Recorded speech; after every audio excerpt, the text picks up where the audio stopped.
இந்த பொண்ணு தான் இந்த ஸ்கூல்ல ரொம்ப அழகான பொண்ணு. அது மட்டும் கிடையாது, விளையாட்டுல இவளை அடிச்சுக்க யாருமே கிடையாது. படிப்புல இவ தான் ஃபர்ஸ்ட். அதனாலேயே என்னவோ இங்க இருக்கிறவங்க எல்லாருமே இவளை பிரின்சஸ்ன்னு கூப்பிடுவாங்க. ஆனா இதுல என்ன ஒரு வித்தியாசமான விஷயம்னாக்க, காலையில அவ என் கூட தான் பஸ்ல வருவா. அது மட்டும் இல்லாம அவ என்னுடைய கிளாஸ். இதுல நீங்க முக்கியமா நோட் பண்ற விஷயம் என்னன்னா வச்சுக்கோங்க, அவ என்னுடைய பக்கத்து பெஞ்சு தான். அது எனக்கு பிடிச்சிருந்தா கூட என்ன ஒரு சிக்கலனா, அவளை சுற்றி எப்பவுமே ஆளுங்க இருந்துக்கிட்டே இருப்பாங்க. அதனால தான் எனக்கு பிரச்சனையே. அன்னைக்கு அப்படிதாங்க, வழக்கம் போல் நான் வீட்டுக்கு போயிட்டு இருந்தேன். திடீர்னு டிஃப்ரெண்ட்டான காஸ்டியூம் போட்டு என்னை அட்டாக் பண்ண வந்தாங்க. க்யூட்டாக அழகாக இருக்கிற பொம்மைங்க கூட கத்தி எடுத்து அட்டாக் பண்ண வருதுங்க. இதுங்க கிட்ட இருந்து இந்த பிரின்சஸ் தான் என்னை காப்பாற்றினா. க்ளோஸ் அப்பில் பார்க்கறதுக்கு ரொம்பவே அழகாக இருக்காளே. ஆமாம், திடீர்னு இவன் எங்கேருந்து வந்தா, இவன் ஏன் அவங்கள மாதிரி டிஃப்ரெண்ட்டாக காஸ்டியூம் போட்டிருக்கா அப்படி நான் யோசிச்சுட்டு இருக்கும்போது தான் நடந்த சண்டையில் நான் மயக்கமே போட்டுட்டேன். அப்புறம் நான் எழுந்து பார்த்தா அவ என் முன்னாடி இருந்தா. ஒருவேளை இதெல்லாம் கனவு தான் இருக்குன்னு நான் நினைச்சா, நீ பார்த்ததெல்லாம் கனவு இல்லை, உண்மைதான் அவ சொல்றான். நான் அப்படியே என்ன நடக்குதுன்னு புரியாம குழம்பி போய் நின்றுட்டு இருந்தேன். உன்னை அட்டாக் பண்ண வந்தவங்க எல்லாம் கெட்ட விச்சஸ். அவங்களுக்கு உன் உடம்புல இருக்கிற மேஜிக் எனர்ஜி தான் அவங்களுக்கு தேவை.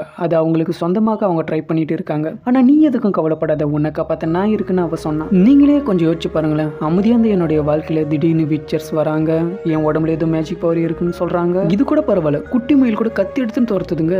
இவ்வளவு விஷயம் நடந்தாலும் ஒரு சாட்டிஸ்ஃபேக்ஷன் என்னன்னா, அவ என் கூட இருக்கலாம், அது எனக்கு போதும். அதுவும் ரொம்ப நாளைக்கு நீடிக்கல. எங்களை நிறைய பேர் அட்டாக் பண்ண வந்தாங்க. ஒவ்வொரு முறையும் அவ என்னை காப்பாத்திட்டே இருந்தா. ஆனா அதனால அவளுக்கு நிறைய காயம் ஏற்பட்டுச்சு. அது கூட பரவாயில்ல, அவ சாவர நிலைமைக்கே போயிட்டு வந்துட்டா. அதனால எனக்கு ரொம்பவும் கஷ்டமா இருந்துச்சு. சண்டையில அவளுக்கு சப்போர்ட் பண்ணணுன்றதுக்காக நானும் மேஜிக் கத்துக்கலான்னு முடிவு எடுத்துட்டேன்.